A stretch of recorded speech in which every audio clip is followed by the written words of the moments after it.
अब बेसिकली इस chapter number 1 जो है हमारा, जिसमें हमने ओवरव्यू ऑफ मैनेजरियल फाइनेंस को देखना है, तो इसके लर्निंग ऑब्जेक्टिव्स कौन कौन से हमारे। Learning objective 1, LG stand for learning objective. Learning objective 1 हमारा है जी, define finance and managerial financing function, या कि हमने फाइनेंस को डिफाइन करना है और मैनेजरियल फाइनेंसिंग जो हमारा फंक्शन है हमने उसे क्या करना है, उसको डिफाइन करेंगे। लर्निंग ऑब्जेक्टिव 2 हमारे इस चैप्टर का क्या है, the legal forms of business organisation. जो हमारी बिजनेस ऑर्गेनाइजेशन है उसकी लीगल फॉर्म्स को करना है, ये आपको ऑलरेडी पता है लेकिन हम जरा डिटेल से इनको देखेंगे। लर्निंग ऑब्जेक्टिव 3 हमारा है जी, the goal, describe the goal of the firm, कि आपकी जो फर्म्स होती हैं उनके मेजर ऑब्जेक्टिव, मेजर गोल्स कौन से होते हैं। वैसे तो आपने बेसिस की डेफिनेशन को डिस्कस किया है, और हमारा प्राइमरी और मेजर ऑब्जेक्टिव क्या होता है, बेसिस का अर्निंग प्रॉफिट होता है, अपनी अचीवमेंट्स करनी होती हैं। लेकिन हम देखते हैं कि इसके अलावा भी कंपनी के अगर फर्म्स के कोई गोल्स होती हैं तो वो भी फर्म ने अचीव करने हैं। Explain why maximise the value of the firm in an appropriate goals of business, कि अपने गोल्स को प्रॉपर्ली अप्रोप्रिएट उन्हें अचीव करना है, मैक्सिमाइज करना है, तो हम उसके हिसाब से देखेंगे इन चीजों को। लर्निंग ऑब्जेक्टिव 4 हमारा जी, describe how the managerial finance functions is related to the economics and accounting, कि हमारी जो मैनेजरियल फाइनेंसिंग के फंक्शन है वो इकोनॉमिक्स के साथ और अकाउंटिंग के साथ किस तरह कोरिलेट करते हैं, रिलेट करते हैं। उसके बाद लर्निंग ऑब्जेक्टिव 5 जो हमने देखना है, identify the primary activities of financial managers, कि आपके जो फाइनेंशियल मैनेजर्स हैं उनके प्राइमरी एक्टिविटीज क्या होती हैं। लर्निंग ऑब्जेक्टिव 6 अगर आप देखें तो उसमें describe the nature of principle of agent relationship, यानी कि हमारा जो एजेंट रिलेशनशिप के प्रिंसिपल्स हैं, असूल हम उनको देखेंगे between the honours and the managers of the corporation, कि और कॉर्पोरेशन के मैनेजर्स और ऑनर्स के दरमियान होते हैं। And explain the various corporate governance mechanisms, corporate governance का कॉन्सेप्ट शायद आपने पढ़ लिया हो या ना पढ़ा हो। कॉर्पोरेट गवर्नेंस का जो मैकेनिज्म है उसे कैसे अटेम्प्ट किया जाता है और कैसे जो है वो उसकी जो पॉलिसीज हैं, उसकी जो मैनेज है, उसकी जो एजेंसी और उसकी जो प्रॉब्लम्स को कैसे हम क्या करते हैं वो मैनेज करते हैं। सबसे पहले आपके पास जो नेक्स्ट स्लाइड है उसके ऊपर आप देख रहे होंगे, ये लिखा होगा what is finance. Finance basically होती क्या है, फाइनेंस होती क्या है कि आप इसको अगर डिफाइन करना चाहें तो it is the science of managing money, it is the science of managing fund, कि आपने जो है वो फंड्स को या कैश को या मनी को आपने मैनेज करना है, कि आप फंड्स को कैसे मैनेज कर सकते हैं। Basically virtually all the individuals and organization earn और raise money, जितनी भी आपकी जो ऑर्गेनाइजेशंस होती हैं उनका क्या होता है कि उन्होंने जो है वो फंड्स को रेस भी करना है और उसको जो उससे मनी आपको पैसे आ रहे हैं उन्हें सेव भी करना है, ठीक है जी। एंड स्पेंड और इन्वेस्ट द मनी, फिर सारी बात है वो जो आपके पास फंड्स आए हैं उनको आपने स्पेंड भी करना है और इन्वेस्ट भी करना है। स्पेंडिंग और इन्वेस्टमेंट में दो डिफरेंट चीजें आ जाती हैं, ठीक है। स्पेंड से मुराद ये होता है कि आप अपने बिजनेस के लिए एक्टिविटीज जो परफॉर्म कर रहे हैं उनके ऊपर आपको क्या है वो मनी या आपको फंड स्पेंड हो रहे होते हैं। जिस तरीके से आपने रॉ मटेरियल लिया हुआ है, जिस तरीके से आपने सैलरीज हैं, वेजेस हैं, जो बिजनेस के डिफरेंट एक्सपेंसेस हैं जो कि आप फाइनेंशियल अकाउंटिंग के अंदर पढ़ के आए हैं, जो आपने फाइनल अकाउंट भी किया होगा, ये तमाम के तमाम एक्सपेंसेस आपने क्या करने हैं वो पे ऑफ करने होते हैं। That is called spending of money. Investment की अगर बात करें तो जो टर्म इन्वेस्टमेंट होती है इसका मतलब होता है कि आपके पास जो फंड्स हैं, जो आपके पास आपकी जरूरत से ज्यादा हैं, जो आपके रिसोर्सेज हैं, उनको आप क्या करते हैं किसी भी प्रॉफिटेबल बिजनेस के अंदर इन्वेस्ट कर देते हैं। इन्वेस्टमेंट से मुराद होती है कि ऐसी जगह इन्वेस्ट किए जहां से आपको एक्सपेक्टेड रिटर्न आ जाता है। अब जब रिटर्न की बात करते हैं तो सर आप ये कहेंगे सर ये जरूरी तो नहीं कि हमें प्रॉफिट हो हमें रिटर्न हो। भाई बेसिस के दो ही फैक्टर होते हैं, या वो प्रॉफिट का फैक्टर होता है या वो लॉस का फैक्टर होता है। जब हम बेसिस की बात करते हैं, इन्वेस्टमेंट की बात करते हैं तो हम कहते हैं रिस्क एंड रिटर्न। ठीक है जी, रिटर्न प्रॉफिट की फॉर्म में आ जाता है। और जब हम रिस्क की बात करते हैं तो रिस्क जो है वो एलेबोरेट कर रहा होता है द वर्ड लॉस को, कि जब आप इन्वेस्टमेंट करते हैं तो आपको रिस्क और रिटर्न दोनों चीजें आपको जो है वो फेस करनी पड़ती हैं। और अगर हम रिस्क और रिटर्न की बात करें तो higher the risk higher the return होता है, lower the risk lower the return होता है। यानी कि अगर आप ज्यादा रिस्की आप इन्वेस्टमेंट कर रहे होते हैं तो उसके ऊपर रिटर्न भी आपको ज्यादा आता है, और अगर आप लो रिस्क के ऊपर इन्वेस्टमेंट कर रहे हैं तो उसके ऊपर रिटर्न भी आपको क्या आता है, वो लो आता है। इसकी एग्जांपल मैं आपको देता हूं। आप जो है वो मतलब ज्यादातर सैलरीड पर्सन है, आपको सैलरी मिलती है, आपको जो है वो आपने सेव किया या कमेटी डाली, 2 लाख आ गया, 3 लाख आ गया, 5 लाख की कमेटी आई। अब वो जो 5 लाख है ना, अगर आपने यूज नहीं करने तो आप क्या करते हैं, नेशनल सेविंग में रख देते हैं, साल के लिए, 2 साल के लिए, 5 साल के लिए। किसी बैंक के अंदर या मंथली इनकम सर्टिफिकेट ले लेते हैं, कोई बॉन्ड्स ले लेते हैं, यानी कि सेव इन्वेस्टमेंट करते हैं। अगर आप इस इन्वेस्टमेंट की अगर बात करें तो यहाँ पे बेटा क्या होता है कि आपको बैंक रिटर्न देता है जी। अगर आपका ड्यूरेशन 5 सालों का है तो आजकल बैंक आपको तकरीबन दे रहे हैं 6%, 5%, क्योंकि काइबोर जो है वो 7.7% के ऊपर जा रहा है इस वक्त, 3% दे रहे हैं। प्रॉफिट एंड लॉस के ऊपर 1%, 2% आपको दे रहे हैं। तो जाहिर बात है कि आपका रिस्क बहुत लोअर है और रिटर्न भी उसके हिसाब से बहुत कम है। वेयर एज यही पैसा उठा के आप जो है म्यूचुअल फंड के अंदर चले जाएं, वहां पे हाई रिस्क वाली सिक्योरिटीज आप बाय ट्रेड करें, तो अगर रिस्क ज्यादा है तो उसके ऊपर रिटर्न भी आपको ज्यादा आ रहा है। अगर आप बेसिस के अंदर इन्वेस्ट कर देते हैं तो जारी बात है बेसिस में रिस्क ज्यादा होता है, अगर रिस्क ज्यादा तो रिटर्न भी क्या होता है, वो ज्यादा होता है। तो जहां पे आप रिस्क एंड रिटर्न होती है, वहां पे आपकी क्या चल रही होती है, वो इन्वेस्टमेंट ऑफ मनी चल रही होती है, कि आप क्या करते हैं वहां पे पैसे को या अमाउंट को क्या करते हैं, वो इन्वेस्ट कर देते हैं। Finance is concern with the process, institution, market and instruments. आपकी जो फाइनेंस है वो बेसिकली किससे कंसर्न कर रही है, फाइनेंस हमारी कंसर्न कर रही होती है विद द प्रोसेस। आपका जो प्रोसेस है जिसके अंदर आपने क्या करना है, वो पैसे को लगाना है। ठीक है जी। अगर आप इसको पर्सनल लेवल के ऊपर देख लें तो concern with the individual decision, कि आपके पास फाइनेंस है तो आपने उसकी डिसीजन मेक कर रही है, कि आप उसकी डिसीजन मेकिंग कर रहे हैं कि आपको वो जो पैसा आ रहा है, वो जो रिटर्न आ रहा है, आपने उसे जो है वो अर्निंग को कैसे स्पेंड करना है, उसको कैसे सेव करना है, उसको कैसे आपने इन्वेस्टमेंट करना है उस सेविंग को, ताकि आपको जो है वो मैक्सिमम रिटर्न आ जाए। इंस्टीट्यूशंस है, मार्केट एंड इन्वेस्टमेंट्स आपकी जो है वो इसमें आ जाती हैं। उसके बाद हम कहते हैं जी it involves in the transfer of money among and between the individual, businesses and the government. अब जारी बात है ये जो आपकी अमाउंट है ये इन्वॉल्व हो रही होती है बिजनेस के अंदर, कैसे आपने जो है वो इसको बिजनेस टू बिजनेस इन्वेस्ट करना है, बिजनेस टू अदर्स आपने इसको जो है वो कैसे इन्वेस्ट करना है, ये तमाम चीजें जो है वो हम इसको लेके चल रहे होते हैं। कि जारी बात है कि जब आप इनकम जनरेट करेंगे, इन्वेस्टमेंट करेंगे, उसके ऊपर आपको डिफरेंट टैक्सेस भी पे करने पड़ेंगे, उससे आपको भी इनकम जनरेट होगी, कंपनी को भी जनरेट होगी, और उससे जो फंड्स है वो किसके जनरेट होंगे, वो गवर्नमेंट को भी क्या होते हैं, वो आपके जो फंड्स है वो जनरेट हो जाती हैं। अब जब आपको बेनिफिट मिलता है तो हम क्या कहते हैं, the understanding of finance will benefit the most added by the fellows for the following and the better of the personal financial decisions, कि आपने पर्सनल डिसीजन मेकिंग करनी होती है बिजनेस के अंदर। Those who work in the financial jobs will the benefit from the understanding of finance to being able to interface effective with the firms financial personal process and the procedure. अब हम जब company की बात करते हैं, company से जब हम बात करते हैं तो जब इंटरनेशनल की बात करते हैं तो हम कंपनी के लिए वर्ड वो फर्म यूज कर रहे होते हैं या एंटिटीज यूज कर रहे होते हैं। तो वहां पे क्या होता है कि आपके जो इन्वेस्टर्स होते हैं वो बेसिकली क्या करते हैं कि जो लोग हैं वो देखते हैं कि कंपनी की या एंटिटी की परफॉर्मेंस क्या है। अब अगर आपने किसी भी एंटिटी की परफॉर्मेंस को मेजर करना हो तो आप क्या करते हैं, उसकी जो है वो इनकम स्टेटमेंट को आप देखते हैं, जिसे आप trading profit and loss account भी हम कह लेते हैं, यानी कि इनकम स्टेटमेंट को हम देखते हैं, उससे उसकी परफॉर्मेंस मेजर होती है कि कि आइदर आपकी जो है वो आपकी जो फर्म है वो बेसिस वो प्रॉफिट्स में जा रही है या लॉसेस में जा रही है, उसका ट्रेंड क्या जा रहा है।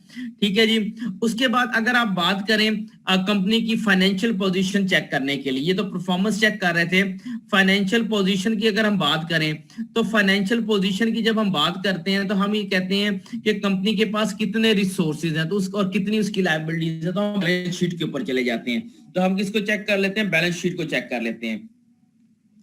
तो बिजनेस के कॉन्टेक्स्ट की बात करें तो इसमें क्या होते हैं कि आपके जो है वो डिफरेंट स्टेप्स इन्वॉल्व हो जाते हैं और आप क्या करते हैं कि फर्म ने क्या करना है, वो अपना जो है कैपिटल जो है वो रेज करना है।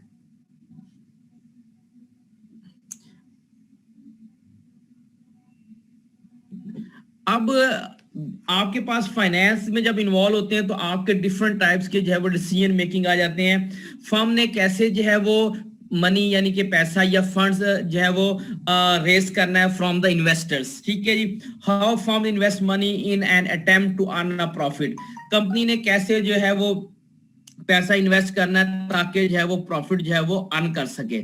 जाहिर बात है कि इन्वेस्टर उसी हिसाब से जो है वो जब इन्वेस्ट करेगा तो उसके बाद उसने क्या करना है, उसने इस नियत से किया है कि उसका जो है वो आपको रिटर्न आना चाहिए, प्रॉफिट आना चाहिए उसके ऊपर। तो आपने जो है वो जाहिर बात है फर्म है तो उसने अपने बेसिस के अंदर जो है वो इन्वेस्टमेंट करनी है और उसके बाद जो है वो जो इन्वेस्टर है उसका उसका जाहिर बात है मेजर ऑब्जेक्टिव यही होता है, उसने रिटर्न लेना है आपसे।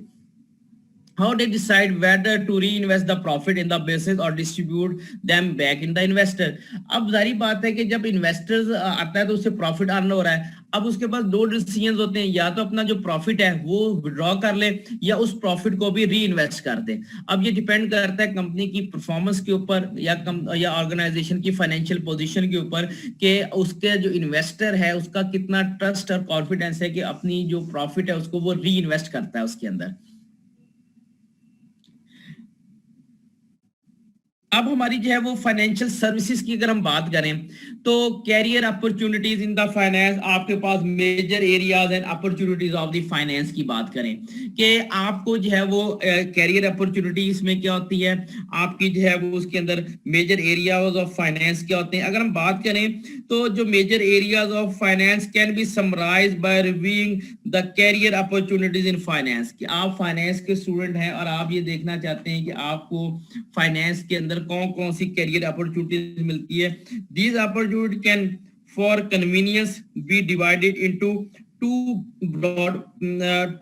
Broad parts, financial services and the managerial finance. जब हम अपॉर्चुनिटीज की बात करते हैं तो हमारे पास दो किस्म की जो है वो अपॉर्चुनिटीज आ जाती हैं। एक हमारे पास होती है फाइनेंशियल सर्विसेज और दूसरी हमारे पास की होती है मैनेजरियल फाइनेंस हमारे पास होती है। अगर हम फाइनेंशियल सर्विसेज की बात करें यहाँ पे तो फाइनेंशियल सर्विसेज हमारी क्या होती हैं बेटा, financial services are the area of finance concerned with the design and delivery of advice and financial procedure to the individual, business and the government। कि आपने फाइनेंशियल सर्विसेज प्रोवाइड करनी है। अगर बहुत सिंपल वर्ड में जाके आपको कहना चाहूँ तो फाइनेंशियल एडवाइजरी देनी है। परेशान नहीं होना, पहला चैप्टर जो है थ्योरेटिकल है लेकिन हमारा जो सब्जेक्ट है वो ज्यादा न्यूमेरिकल बेस्ड है और जब हम इसके न्यूमेरिकल करेंगे तो इंशाल्लाह इसके जो न्यूमेरिकल्स हैं वो मैं आपको एक्सेल के ऊपर करवाऊंगा, यानी कि मैं आपको एक्सेल की शीट जो है वो शेयर करवाऊंगा और उसके ऊपर मैं आपके सामने जो है उसकी कैलकुलेशन करूंगा और एक एक कैलकुलेशन करके आपको दिखाऊंगा कि कौन सी अमाउंट किस तरीके से जो है वो हमने कैलकुलेट की है। ठीक है जी। हम फाइनेंशियल सर्विसेज की हम बात कर रहे थे तो फाइनेंशियल सर्विसेज के अंदर क्या होता है, in this area the finance of concern with the design and the delivery of advice and financial products, कि आपने इसके अंदर क्या होना है कि आपने जो है वो फाइनेंशियल सर्विसेज हैं वो आपने जो है वो प्रोवाइड करनी है, उसमें डिवाइस आपने जो है वो एडवाइस देनी है, आप जो है वो एडवाइस देंगे financial products of to individual business and government. जाहिर बात है जब आप फाइनेंशियल सर्विसेज कहते हैं तो हम इसको क्या कहते हैं कि आपने उनको फाइनेंशियल प्रोडक्ट जो है वो प्रोवाइड की है। वो इंडिविजुअल भी हो सकता है, वो बिजनेसेस भी हो सकते हैं और वो गवर्नमेंट एजेंसीज भी होती हैं। It involves a variety of interesting career opportunities within the area of banking. अब जब आप इसकी बात करते हैं तो आपको काफी इंटरेस्टिंग अपॉर्चुनिटीज मिलती हैं बैंकिंग के अंदर, आपको मिलती हैं एंड रिलेटेड इंस्टीट्यूशन, यानी कि बैंक से रिलेटेड कुछ आपकी बैंकिंग इंस्टीट्यूशन होते हैं, कुछ नॉन बैंकिंग जिस तरह इन्वेस्टमेंट ऑर्गेनाइजेशन हो जाती हैं। तो बेसिकली वो सिर्फ जो है वो बैंकिंग सर्विसेज प्रोवाइड नहीं करती, लेकिन इन्वेस्टिंग जो है वो सर्विसेज वगैरह प्रोवाइड करती हैं। लीजिंग कंपनीज आपकी हो जाती हैं। तो ये जो है ये जितनी भी है ये बैंक रिलेटेड कंपनीज हम इनको क्या करते हैं, वो कंसीडर करते हैं। एक मिनट बेटा, I am really very sorry जी। हम बात कर रहे थे फाइनेंशियल सर्विसेज की, तो हम ये कह रहे थे कि वैरायटी ऑफ कैरियर अपॉर्चुनिटीज हमारे पास होती है banking and banking related institutions के अंदर, ठीक है जी। उसके बाद हमारी जो पर्सनल फाइनेंशियल प्लानिंग, जहाँ पे पर्सनल फाइनेंशियल प्लानिंग होती है वहां पे जो है वो अपॉर्चुनिटीज बहुत ज्यादा होती हैं। इन्वेस्टमेंट के जहाँ जो इन्वेस्टमेंट ऑर्गेनाइजेशंस होती हैं वहां पे आपकी जो है वो कैरियर अपॉर्चुनिटीज हैं। Real state and insurance companies के अंदर जो है वो अपॉर्चुनिटीज होती हैं। और career opportunities available in each of these areas are described briefly in the जो है वो आप बात करें तो अगर आप जो है वो देखें डिफरेंट एरियाज के अंदर डिफरेंट जगहों पे, तो आपको जो है वो डिफरेंट जो है वो अपॉर्चुनिटीज अवेलेबल होंगी। कैरियर अपॉर्चुनिटीज आप देखें उसको कहते हैं include banking, personal financial planning या investment, real state and insurance के अंदर आपको जो है वो होती हैं। अब हम दूसरी के ऊपर जाते हैं कि जो मैनेजेरियल फाइनेंस है, ठीक है जी।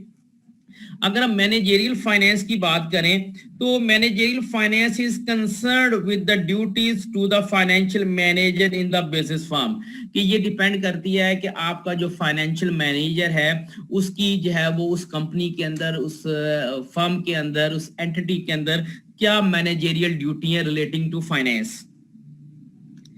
Financial manager activity manage the financial affairs many types of basis। अब आपके पास different types की basis होती transactions होती हैं या duties होती हैं जिन्हें आपने जो है वो perform करना है। फाइनेंशियल एंड नॉन फाइनेंशियल, अब इसको हम कैटेगराइज करते हैं फाइनेंशियल और नॉन फाइनेंशियल के अंदर, प्राइवेट एंड पब्लिक सेक्टर के अंदर, लार्ज एंड स्मॉल स्केल के अंदर, profit seeking and non profit seeking organisation के अंदर। यानी कि उसने ये बता दिया है कि जो आपकी मैनेजरियल फाइनेंस की जो आपकी ड्यूटीज हैं ये आपकी कंसर्न करती है डिफरेंट टाइप्स ऑफ ऑर्गेनाइजेशन के साथ, और जो किसके ऊपर होती हैं वो आपकी फाइनेंशियल हो सकती हैं, नॉन फाइनेंशियल हो सकती हैं, पब्लिक या प्राइवेट कंपनीज हो सकती हैं। उसके बाद आपकी जो है वो जो ऑर्गेनाइजेशंस है वो स्मॉल और लार्ज हो सकती हैं, प्रॉफिट मेकिंग और नॉन प्रॉफिट मेकिंग होती हैं। आपको पता है NGO non profit making organisations आपकी होती हैं।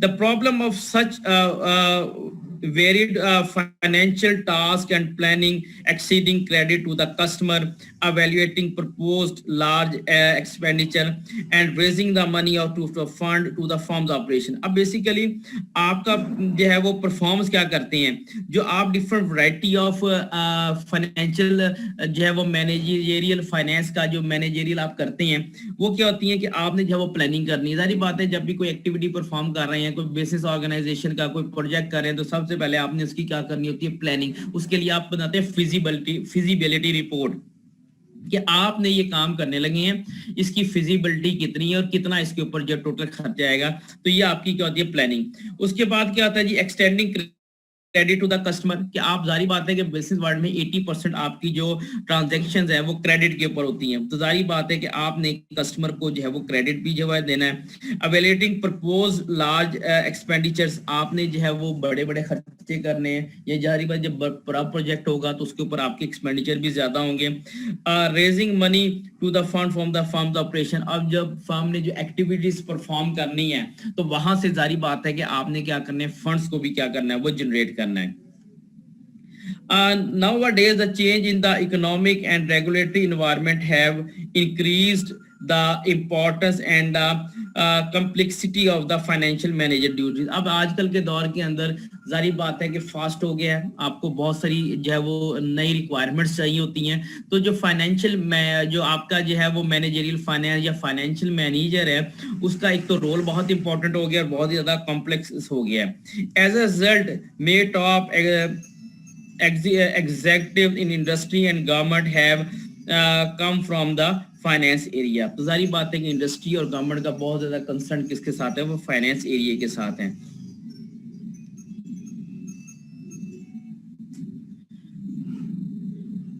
अगर हम बात करें जी global recent global financial crisis की, तो वहां पे क्या होता है जी, गवर्नमेंट की डिफरेंट रेगुलेशंस होती हैं, रूल्स हैं, रेगुलेटरीज अथॉरिटीज होती हैं, रेगुलेशन होती हैं।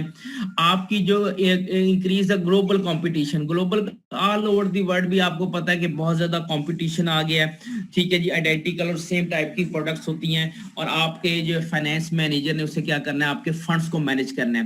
रैपिड टेक्नोलॉजिकल चेंजेस, यानी कि आपकी जो टेक्नोलॉजी है उसके अंदर भी बहुत तेजी से, बहुत रैपिड और बहुत जल्दी जो है वो चेंज आना शुरू हो गई है। मतलब आज आप एक प्रोडक्ट लेके आते हैं, नेक्स्ट उसका न्यू वर्जन, न्यू स्टाइल और नेक्स्ट इनहैंस्ड फीचर के साथ वही प्रोडक्ट मार्केट में लॉन्च हुई होती है। तो बहुत तेजी से आपके जो है वो टेक्नोलॉजिकल चेंजेस आ जाती हैं। Also increase the importance and complexity, कि आप क्या करते हैं कि उसकी जो है वो टेक्नोलॉजी चेंज हो जाती है, उसकी इंपॉर्टेंस हो जाती है, चीजें कॉम्प्लेक्स हो जाती हैं फॉर द फाइनेंशियल मैनेजर, उसकी ड्यूटीज भी क्या होती है, वो कॉम्प्लेक्स हो जाती है।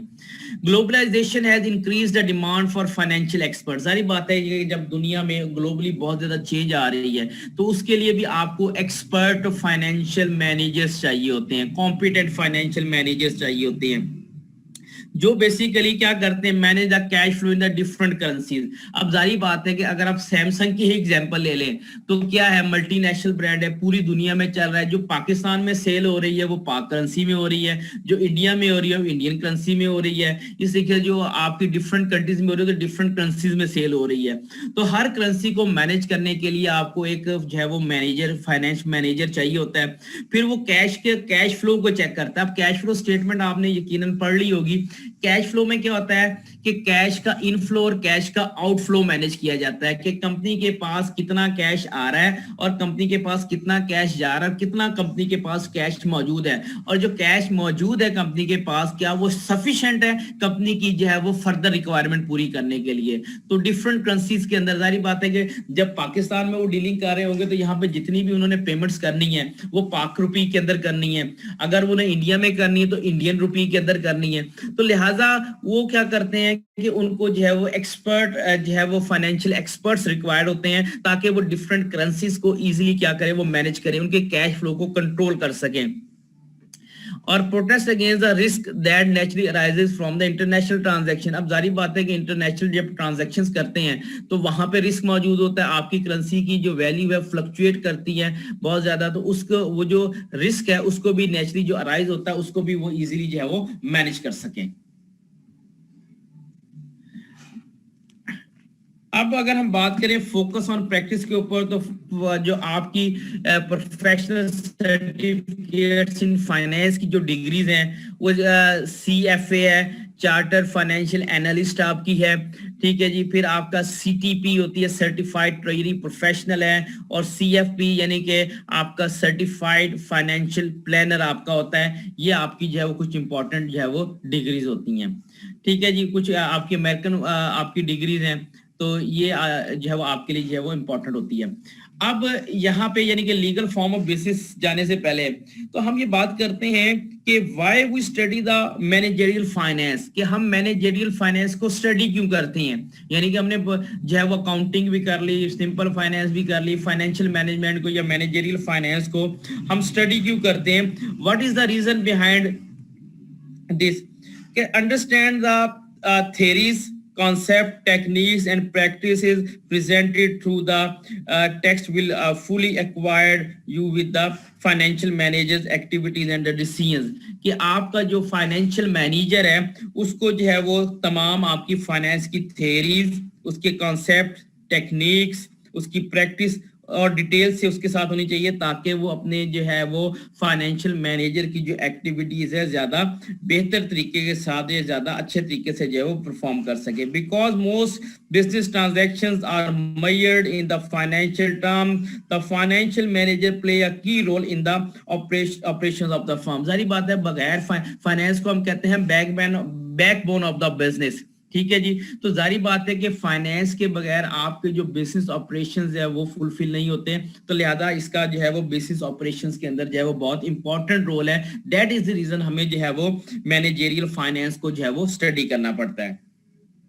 People in the areas of the responsibility, accounting, information system, management, marketing, operation, and so forth needed a basic understanding of the managerial financing function. यानी कि आप मार्केटिंग में हैं, मैनेजमेंट के अंदर हैं, आप अकाउंटिंग कर रहे हैं, इंफॉर्मेशन सिस्टम में है, जहां पे भी हैं, आपको मैनेजरियल फाइनेंस का पता होना चाहिए. How to manage the funds, how to save the funds, how to invest the funds, ये आपको पता होना चाहिए, आप जिस फील्ड के अंदर भी हो. यही वजह है कि हमें जो है वो मैनेजरियल फाइनेंस जो है वो स्टडी करनी पड़ती है. All the managers in the firm, regardless of their job description, work with the financial personnel to justify the manpower requirements, negotiate operating budget, deals with the financial performance appraisal, and sell proposal based at least apart on their financial merits. तो ये आप क्यों करते हैं कि जितने भी हैं वो जहां पे भी जॉब कर रहे हैं रिगार्डलेस इसके, तो उन्हें जो है वो क्या करना पड़ता है, तमाम की तमाम जो है वो उनको जो है वो फाइनेंस का या मैनेजमेंट फाइनेंस का नॉलेज होना जो है उनके लिए वो लाजमी होता है. अगर उनके पास जो है वो फाइनेंस का या मैनेजरियल फाइनेंस का नॉलेज नहीं होगा तो उनको जो है वो फंड मैनेज करने में या बिजनेस को ऑपरेशंस के अंदर जो है वो बहुत ज्यादा जो है वो डिफिकल्टी फेस करनी पड़ती है. तो यही वजह है कि आपकी जो मैनेजरियल फाइनेंस है उसकी जो है वो बहुत ही ज्यादा इंपॉर्टेंस है बेसिस के अंदर, कि वो आपको जो है वो स्टडी करनी पड़ती है. और आप जब आप उसको स्टडी करते हैं तो आपको जो उसकी कंप्लीट नो हाउ मिल जाती है और आप उसको क्या करते हैं वो मैनेज कर लेते हैं.